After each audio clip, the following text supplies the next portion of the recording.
तो आज तक एशिया कप तो जीत गया भारत, लेकिन ट्रॉफी नहीं मिली। अब ये इतना बड़ा step government of Pakistan involve हो गई। देखिए आईसीसी का जो कानून है उसमें एक क्लॉज है फोर्स मेजोर की। तो उस क्लॉज के मुताबिक अगर किसी भी मुल्क की हुकूमत उस टीम को मना कर दे, जिस तरह बांग्लादेश की हुकूमत ने अभी मना किया कि आपके लिए वहां जाना ठीक नहीं है, चाहे वो सिक्योरिटी रीजन हो चाहे कोई भी रीजन हो, लेकिन अगर गवर्नमेंट मना कर दे, ये फीफा नहीं है, ये इंटरनेशनल क्रिकेट काउंसिल है, तो फोर्स मेजोर के लॉ के तहत पाकिस्तान के खिलाफ आईसीसी कोई लीगल एक्शन नहीं ले सकता।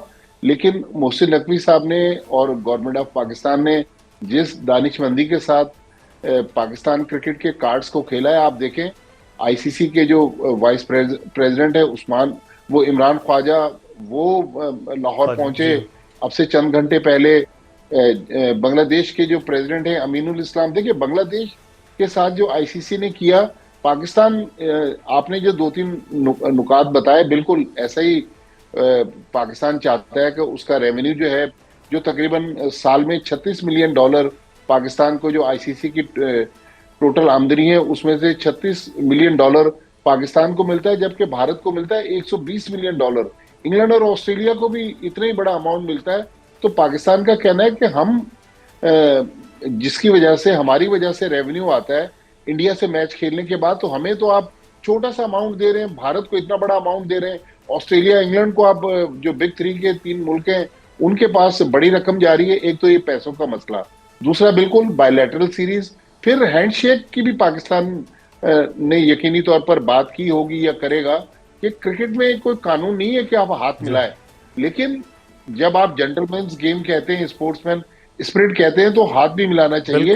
नफरतों के साथ क्रिकेट नहीं चलती। मैं तो अभी एशिया कप में दुबई में मौजूद था, जिस तरह सूर्या कुमार यादव प्रेस कॉन्फ्रेंस कर रहे थे मुदस्सिर साहब, लग रहा था कि कोई बीजेपी का रहनुमा प्रेस कॉन्फ्रेंस कर रहा है। फिर पाकिस्तान का एक और जो अब नुक्ता है वो बांग्लादेश के, चूंकि सॉलिडेरिटी में शहबाज शरीफ साहब ने भी कहा कि हम अपने पड़ोसी मुल्क, अपने दोस्त मुल्क के लिए सब कुछ कर रहे हैं, तो पाकिस्तान का ये भी कहना है कि बांग्लादेश ने टूर्नामेंट में तो पार्टिसिपेट नहीं किया, लेकिन पार्टिसिपेटिंग अमाउंट जो है वो बांग्लादेश को मिलना चाहिए, उससे महरूम नहीं किया जाना चाहिए। लेकिन बहरहाल पाकिस्तान बहुत इंटेलिजेंट तरीके से, दानिशमंदी से अपने कार्ड खेलता हुआ आगे बढ़ रहा है। और मुझे उम्मीद है आपने अभी जब स्टार्ट ही बात की है वो इंडियन मीडिया के हवाले से, बट साहब आप कर रहे थे कि इंडियन मीडिया ये बात कर रहे थे, इंडियन मीडिया, बीसीसीआई वहाँ के करता धरता अब इस चीज़ से सबक सीख लेंगे कि पाकिस्तान को जिस तरह से पुश बैक करने की कोशिश की गई है वो उनकी क्रिकेट के लिए और इंटरनेशनल क्रिकेट के लिए, दोनों के लिए नुकसानदेह होगा। देखिए नुकसानदेह बिल्कुल है, लेकिन भारत में कुछ अच्छे सहाफी भी हैं, लेकिन वो लोग जो सोशल मीडिया पर या हम टिकटॉक वगैरह पे देख रहे होते हैं, वो उनके माउथ पीस हैं बीसीसीआई के। एक का तो जिक्र कल, मैं तो उसका कद बढ़ाना नहीं चाहता, हमारा दोस्त भी है तो उसका नाम नहीं लेना चाहता, कल पीसीबी ने मीडिया रिलीज में भी उसका जिक्र किया। देखें आप जो कि मुदस्सिर भाई पॉलिटिकल शो करते हैं, आप देखें कि जब जंग हुई मई में, तो उस वक्त भी भारत का मीडिया इसी तरह उछल कूद कर रहा था, पाकिस्तान के खिलाफ जहर उगल रहा था। क्रिकेट में भी यही कुछ हो रहा है, लेकिन ग्राउंड रियलिटी जो है वो बिल्कुल डिफरेंट हमें नजर आ रही है। आप देखिएगा कि हमने ये जो एक थ्रेड की है बॉयकॉट की, इसके पाकिस्तान क्रिकेट को अच्छे नताइज मिलेंगे। और हमारे लिए इस वक्त पैसा इंपॉर्टेंट नहीं है, पाकिस्तान की प्राइड इंपॉर्टेंट है। तो मेरे ख्याल में ये सारी लड़ाई जो है बांग्लादेश के लिए तो हमने लड़ी, लेकिन पाकिस्तान की प्राइड की भी हम बात कर रहे हैं कि जब आप हमसे हाथ नहीं मिलाते तो आप हमारे साथ मैच क्यों खेल रहे हैं। तो मेरे ख्याल में आप देखिएगा अगले 24 घंटे या 48 घंटे में इस पूरी कहानी में एक बड़ा ट्विस्ट आएगा और पाकिस्तान क्रिकेट को एक अच्छा ब्रेक थ्रू मिलेगा।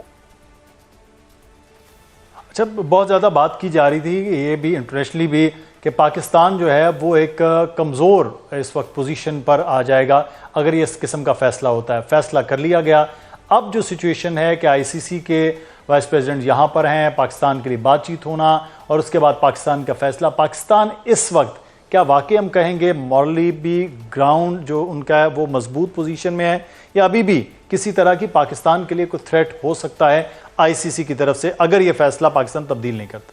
देखें मुदस्सिर साहब, अब से तकरीबन 1.5-2 हफ्ते पहले जब बांग्लादेश के मामले पर आईसीसी बोर्ड मीटिंग में वोटिंग करवाई गई, तो 15 में से 14 मुल्कों ने बांग्लादेश के खिलाफ वोट दिया। एक वोट पाकिस्तान के ने दिया बांग्लादेश के फेवर में। तो आईसीसी बोर्ड में मेजॉरिटी जो थी वो बांग्लादेश के खिलाफ थी। लेकिन पाकिस्तान क्रिकेट की अपनी पॉपुलैरिटी और पाकिस्तान क्रिकेट की इंपॉर्टेंस आप देखें कि वो मुल्क जिसके पास इतनी बड़ी हिमायत नहीं है, सिर्फ बांग्लादेश पाकिस्तान के साथ खड़ा हुआ है या पाकिस्तान बांग्लादेश के साथ खड़ा हुआ है। लेकिन इस जो इतवार को, अगले इतवार को 15 तारीख को होने वाले मैच के लिए बांग्लादेश के प्रेसिडेंट को तो आना पड़ा पाकिस्तान।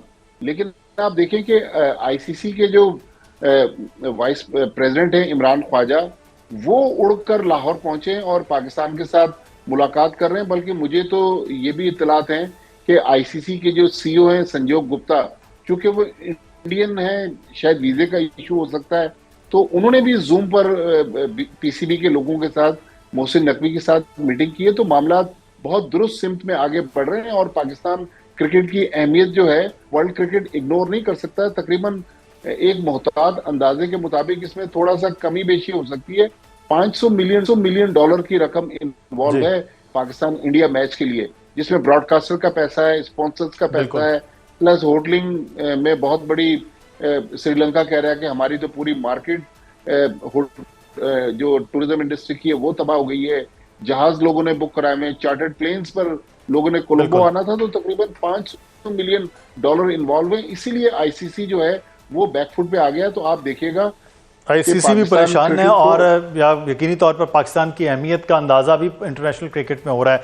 बहुत शुक्रिया माजिद भट्टी साहब, आप हमारे साथ मौजूद थे। वर्ल्ड कप चलता रहेगा, आपके तज्जिए और तबसरे भी जारी और सारी रहेंगे। लेकिन दूसरी जानिब नाज़रीन, बो काटा, किसी दौर में ये बेमानी सा नारा पंजाब के सारे मानी अपने अंदर समोए हुए था। ये नारा मस्ताना जब पंजाब की फ़ज़ाओं में गूंजता था तो रुत मस्तानी हो जाती थी। पीली पीली सरसों की महक से धरती सुहानी हो जाती थी। फिर ये रंग, ये अंग हमसे रूठ गया। कान तरस गए थे इस नारे को सुनने के लिए। और फिर लगभग 25 बरस बाद अब ये सदा लाहौर की हर छत से, हर चौबारे से पूरी गूंज के साथ उठी है। जिंदाबाद लाहौर, जिंदाबाद पाकिस्तान। 3 दिन शहर लाहौर के वासियों ने और मुल्क के चप्पे चप्पे से आने वाले सयाहों ने मुकम्मल नज़्म ज़ब्त से बसंत मनाकर दिखा दिया कि यह कौम मेले ठेले चाहती है और उनको मनाना जानती है। बसंत के कामयाब इनकाद बल्कि वापसी पर हर लाहौरी को मुबारकबाद, हर पाकिस्तानी को मुबारकबाद। इंतज़ामिया और पंजाब हुकूमत और कानून नाफिज करने वाले इदारों को खिराज तहसीन। बस अब यही उमंग है, यही रंग हर सू फैलें। कराची, रावलपिंडी, पिशावर, कोयटा की फ़ज़ाएँ अपने रिवायती त्यौहारों से महक उठें। आप जानते हैं कि मेला ठेला फ़न सकाफ़त क्यों ज़रूरी है? क्योंकि ये समाज की बुनियादी ज़रूरत है। जहाँ मेले ठेले त्यौहार होते हैं, इत्तेदाल होता है और जिस माहौल से ये निकल जाएं, वहाँ इंतहा पसंदी सरायत कर जाती है।